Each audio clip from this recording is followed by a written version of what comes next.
नमस्ते दोस्तों, स्वागत है आपका पीसीएम स्टूडेंट के चैनल पर। आज देखिए, आज हम नई वीडियो 12th क्लास मैथ अध्याय 3 चैप्टर नेम आव्यू मैट्रिक्स। देखिए, इसके बारे में आज पढ़ेंगे हम थोड़ा सा, फिर अगली वीडियो में सवाल कराएंगे। देखिए दोस्तों, आव्यू के प्रकार से शुरू करते हैं। Type of matrix. देखिए, पहला है स्तंभ आव्यूह, कॉलम मैट्रिक्स। एक आव्यूह स्तंभ आव्यूह कहलाता है यदि उसमें केवल एक स्तंभ होता है। उदाहरण से जैसे कि a बराबर 0√3-1 1/2। तो ये जैसे सीधे में जो होते हैं उन्हें कॉलम स्तंभ आव्यूह कहते हैं, जो सीधे लाइन में होता है ऐसे में। तो ये हमारी 4x1 की कोटि का एक स्तंभ आव्यूह है। व्यापक रूप में a बराबर, ये आपका फॉर्मूला है गाइस, पहला फॉर्मूला देखिए, a बराबर aij ब्रैकेट 1 m×1, एक m×1 कोटि का स्तंभ आव्यूह है। इसमें एक स्तंभ है दोस्तों, 4 कोटि हैं, ऐसे में एक स्तंभ है दोस्तों। देखिए दूसरा, पंक्ति आव्यूह, रो मैट्रिक्स।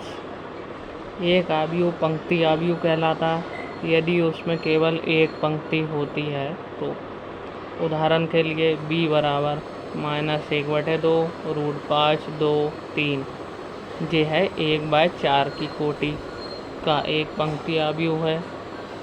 व्यापक रूप में b बराबर bij ब्रैकेट 1×n, एक गुणा n कोटि का पंक्ति आव्यूह है। पंक्ति आव्यूह देखिए, पंक्ति ऐसे सीधी इधर में और जैसे खड़े में सीधे। अब देखिए वर्ग आव्यूह, स्क्वायर मैट्रिक्स। एक आव्यूह जिसमें पंक्तियों की संख्या स्तंभों की संख्या के समान होती है एक वर्ग आव्यूह कहलाता है। अतः एक m×n आव्यूह वर्ग आव्यूह कहलाता है यदि m बराबर n और उसे कोटि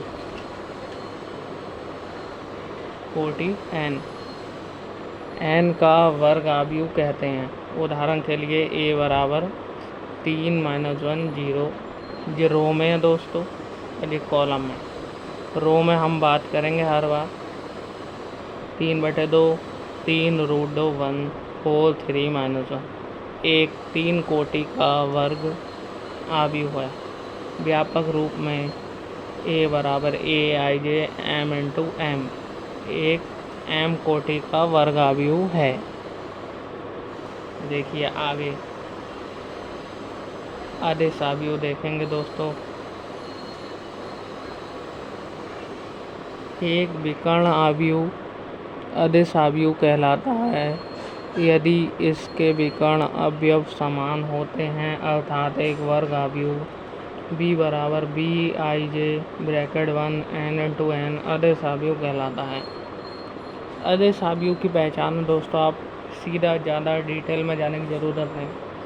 आप जैसे a और b की गुणा करेंगे या कुछ भी, तो c बराबर जैसे जो ऐसे में आएंगे तिरछे में और बाकी सब में 0 0, तो ये हमारी हो गई अदिश आव्यूह स्केलर मैट्रिक्स तिरछे में। बस सीधी वो थ्योरी समझिए आप। देखिए आप, अब जी आ गई जी आइडेंटिटी मैट्रिक्स तत्समक आव्यूह। इसमें भी हम ज़्यादा जो थ्योरी पढ़ने की ज़रूरत नहीं दोस्तों। जब ये 2x2 की कोटि होगी, 2x2 की है ये, तो इसमें बस पहले 1 0 0 1, तो ये हो गई हमारी i। इसे हम लिखते हैं i बराबर ये i है। और 3/3 की लिखेंगे दोस्तों, ये है। तो इसमें 1 0 0 0 1 0 0 0 1, ये देखिए क्रमशः कोटि 1 2 3 के तत्समक आव्यूह हैं। और देखिए शून्य आव्यूह, नाम से ही पता चल रहा है इसमें जीरो वाला है सब, जीरो मैट्रिक्स। तो ये जब आपका जीरो आएगा पूरे में तो ये आपकी हो जाएगी जीरो मैट्रिक्स। बस अब आगे देखते हैं। बस दोस्तों आज के लिए इतना ही। अब मिलते हैं आपसे अगली वीडियो में, उसमें हम सवाल कराएंगे आपको 3.1 के। तब तक के लिए जय हिंद, जय भारत।